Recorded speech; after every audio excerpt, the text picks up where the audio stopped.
Hello survivors and welcome to another Walking Dead Road to Survival video, and in this video we're going to be taking a first look at Gold Mythic Old Man Gregor, who is going to be part of the upcoming Shadow Stalkers monthly event. This is a multi-week event, more details to follow, but this is one of the characters that is going to be in it.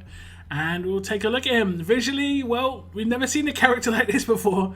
He's wearing a costume. He is part of the Hidden Allegiance, as you can see in the top and the bottom left-hand corner. So he's kind of in that stealthy mode. I guess he can fade into the background as a pig, I guess. But it's pretty scary, honestly. It's pretty scary. There's been some characters like this in like TV shows and movies in the past. It's pretty worrisome. If we look on the left-hand side, we can see he's just sharpening his some of his knives, and he gives me kind of Sawyer vibes. Honestly, he's giving me kind of Sawyer vibes, and he's Old Man Gregor, so I guess that would give the indication as a young man Gregor. I don't know. He wouldn't call him Gregor, I guess. If we look at his stats as a level 680 limit break 2 character, he has got 16,379 attack, 14,039 defense, and 16,379 HP. He is a fast character. He is considered a control character, mythic character of course, and like I said before, he is another character to join the Hidden Allegiance. Okay, so first we'll check out the Adrenaline Rush, and it is called Old Wounds. It's a 66 AP cost rush, which is normal speed for an attack team character pretty much. Attack an enemy for 400% damage. If that enemy has a bleed status, then deal an additional 400% damage, 800% total. Up to 2 other enemies get dazed for 2 turns. Now the wording of this rush is very similar to Gold Mythic Rosita's, in that it says attack an enemy for X percentage damage, not deal X percentage damage to an enemy. And the difference there means this potentially could crit. It could also take advantage of weapon effects, for instance the fast double attack weapon, so you could potentially do 1600 damage to an enemy with the double attack weapon. Very, very interesting indeed. I'll test out if it can crit, and if it can crit then it can take advantage of weapon effects. Now the daze is nice, that is nice, obviously that comes with the control. It's going to stop things like some revives, heals, and there are some pretty nice ones, but it is going to be on the rush, so it's not going to be as effective as having the daze go off very early in the fight, but still very heavy hitting potential rush even if you don't have it crit or do the double attacks. If someone is bleeding, 800% total is going to do a lot of damage. Okay, so here we are on the rush turn, and I am going to see if I can hit a crit with this Adrenaline Rush. We have got 2 characters that are bleeding, so it should do 800% damage to these characters. We're going to hit the rush. Did it get the crit in? It did. And what's happened? He's not revived himself. This is really strange. But yes, the rush can crit. And if we look, we can also see 2 other characters are dazed. We have got Maggie and Garrett who are dazed, so that is obviously good news. If we look at the upgrades, we can see at grade 2, the rush goes from 200% damage to 400% damage, but remains at 200% additional damage based on the bleed. But it goes up to 400% additional damage at grade 3, so quite easy to get there. At grade 5, the daze duration gets increased to 2 turns to 1 enemy, but at grade limit break 1, you can see that there's an extra enemy added in. So that's the full extension of the rush. Up to limit break 1, you'll get what you see on the screen, and it seems pretty powerful. Lots of damage and some control in there. You couldn't really ask too much more from a controller. I think this is doing a lot more damage than I would have really expected it to from someone who is deemed a control character and who has pretty decent attack stat overall. Now, Old Man Gregor also has a signature move, of course, and it is called Maltreatment. It has got an initial cooldown of turn 1 and cooldown of 1 turn. Number of uses unlimited. Deal 10% of this character's attack in main damage to a line of enemies. Those enemies get 10% of this character's attack in bleed damage for 2 turns. Now, that doesn't seem too significant when it comes to the bleed compared to some other characters, but if you see how it lines up with other parts of his kit, it means he can set up his own rush, and this is really, really good. Now, obviously, against certain teams, they have massive bleed reduction, but it doesn't actually matter it doesn't matter about the reduction, it only matters about if they have got the bleed status. So they could reduce that down to 0. You could put on a Davy behind a Tara, reduce it down to 0, but when he rushes that character and they've got a bleed status, nuclear damage is going to come in because of it. And this is what is going to make Old Man Gregor really good. And a lot of those teams don't even have resist because like I don't care about bleed. Well, Old Man Gregor's going to be very happy with that for sure. Now, it is worth noting that it doesn't matter who he actually does his first turn signature move against, because in terms of like, if you want to do the bottom line here, do you want to risk getting stun on defense or do you want to risk absolute defended? It doesn't matter. You can't proc weapons with this. It cannot crit. It cannot take any specialist skill or weapon effects with it. So it's just going to be a line of damage, 10% main, and 10% of his attack in bleed. It's just as simple as that. The higher you get his attack stat, the more damage this is going to do. It's going to take things like strong attacks, any actual damage buffs are going to amplify this. 1535s all around him. The higher it gets, the higher this gets. And as mentioned before, it doesn't matter too much against the teams that can nullify the bleed or even the maim. You can just see the bleed as an effect to amplify the rush, and you saw the kind of damage that rush can do because it can crit. It can be very nice. Now you can see the upgrades here. At grade 4 it gets a starting cooldown reduction of -2, so it goes from a 3-turn starting cooldown to a 1-turn starting cooldown. And at limit break 2 it does affect a line of enemies rather than a single target. Now that actually makes quite a big difference. I'm not 100% sure if when it's a single target it would be able to crit. I would assume not. I would assume it was still, it's a maim hit, of course it can't crit, so it's never going to have the possibility to crit. But this way around, when it is one target, you'd have to decide exactly who you want to bleed, especially if it's your only potential bleed output. Now you could put a mod on another character, and even if it's like really low percentage bleed, it will have the potential of amplifying Old Man Gregor's rush when he actually gets it off. So I don't mind this signature move too much, even though I don't think it's going to be super effective when it comes to the actual bleed itself. But that would be in war and raids and stuff. But in other parts of the game, it could be really interesting. You could actually get this bleed up really high. Things like Conquest, Challenge Run, you're going to have him teamed up potentially with Zachary, so the bleed output is going to be crazy. And obviously bleed stacks, unlike Burn, so if you have a lot of bleed going around from Zachary on first turn, you can do a first turn signature move from Old Man Gregor, and you can just effectively add his on top, and then you could come in with like a Lacerator, and well, potentially, maybe we've got that right here. Maybe we've got that right here, we'll look at that in a minute, but you could come in with another character to lacerate that and just double it up afterwards.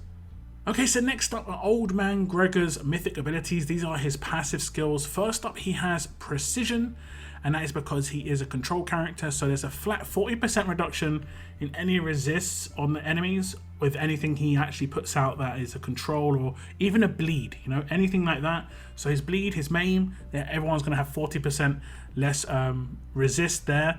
The next one is called Stuck Pig. At the start of each turn, 50% chance all characters with bleed status take 2000 bleed damage for 1 turn. Now, this doesn't sound like that much, honestly, but in certain game modes, and if you have the certain setups in those game modes, let's say Faction Assault, and you've got the fast weapon that has dot extension, you can just always make this last an extra turn, so it'll go to 2 turns. And if you have Shiva, you can actually make it last longer again when she does her attack. So this 2000 can just add up, and obviously if you have Lacerators, you can double it, and then next turn you could double this 2000 again from 2000 to 4000, then 4000 to 8000, and then you could add 2000 again.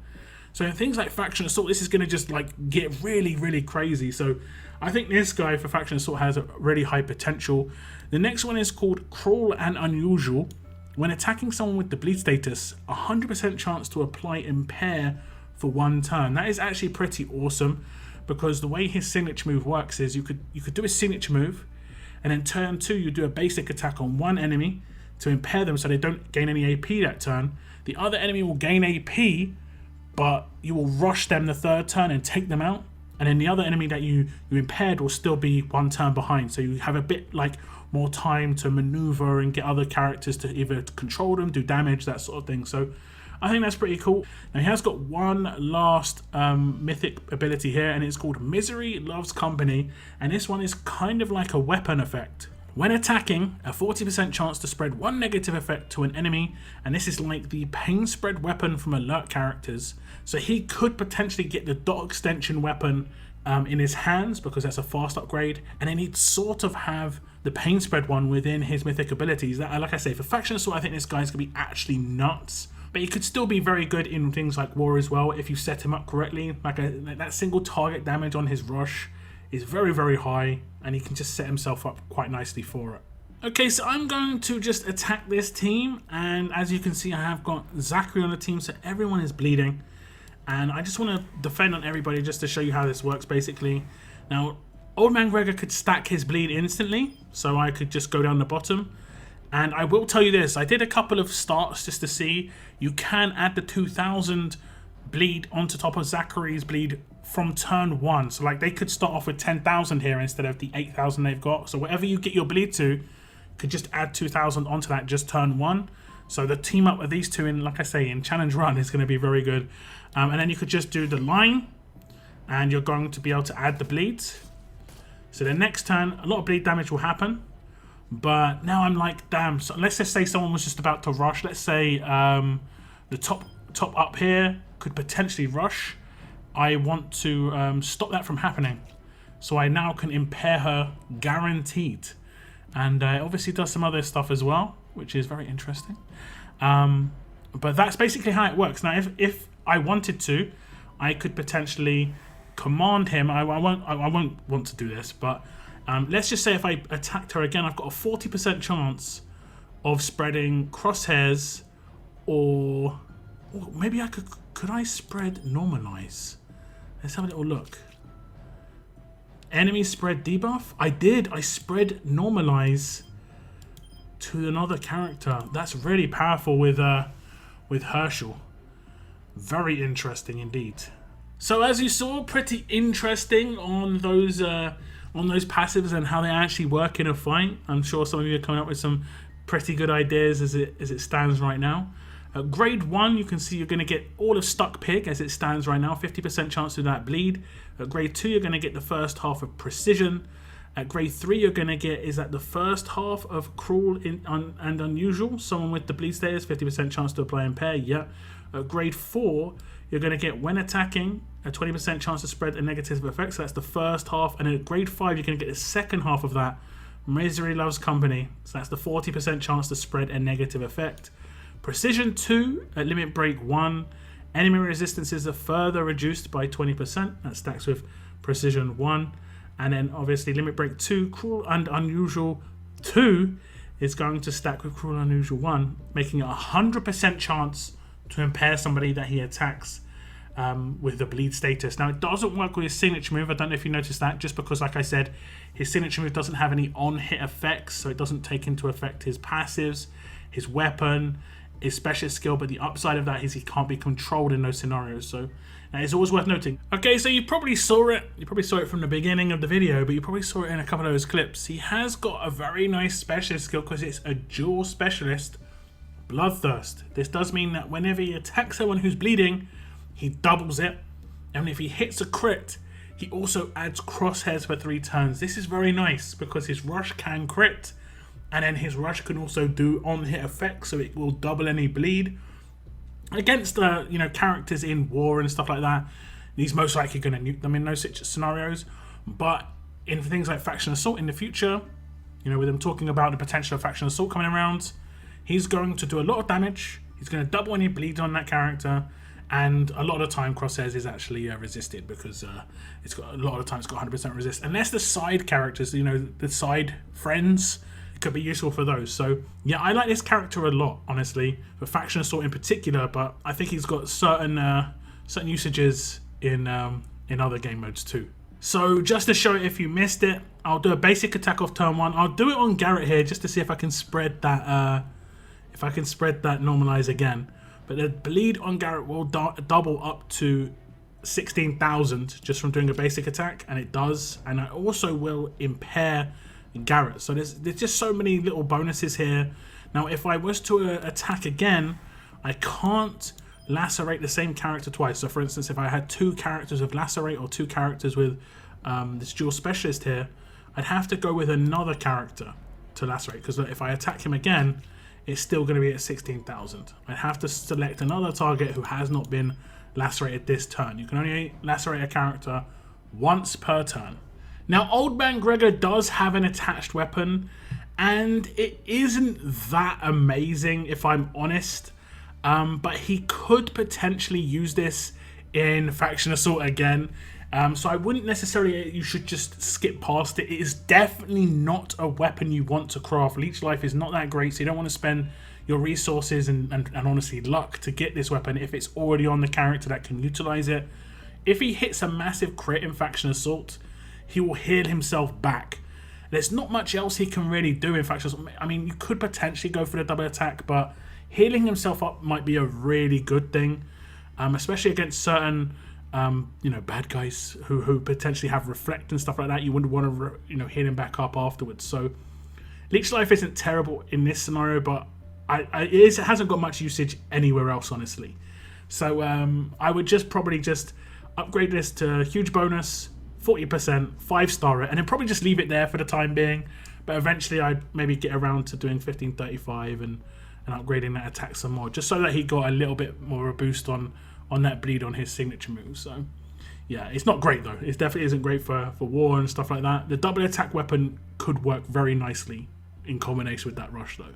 So this was Old Man Gregor, and I actually like this character quite a lot. If we do get Faction Assault, big comeback, I'm going to be definitely using this guy in Faction Assault. I think he's going to be great for Faction Assault.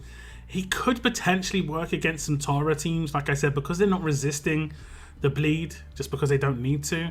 He's going to get amplified damage because of that, and that could be kind of cool. Tough characters, hitting crits on them, he's already getting trait advantage. It could be very, very nice indeed. And because he's got the crosshairs potential when he hits the crits, that's nice. It's just straight up nice. The decaps are going to be really, really useful, especially on these like advanced defense teams. Even if you don't manage to fully control Vance very well, being able to crit and decap all of his teammates, Vance can't revive anybody. And obviously if you've got Lydia in the same team, there is potentially like Lydia could cause normalize to someone, and he has a 40% chance to spread it to someone else. That is really powerful, honestly. I like this a lot, honestly. I think he's a pretty nice character and really interesting visuals. Like, honestly, the visuals are really cool. I like it a lot. And like I said, really getting Sawyer vibes from this character. But we don't know what he looks like. I don't know. Maybe he doesn't have the mask on when he's lower tier, but this is him higher tier. But we might never see this guy's face. We know he's got a white beard, so he's definitely Old Man Gregor. But yeah, do leave your thoughts in the comments down below though, guys. What do you think of Old Man Gregor? What do you think of his kit? What do you think of his possibilities in certain game modes? Like I said, leave your thoughts in the comments down below. That is the end of my video. I want to thank you very much for tuning in, and as always, keep on surviving, guys. Keep on surviving.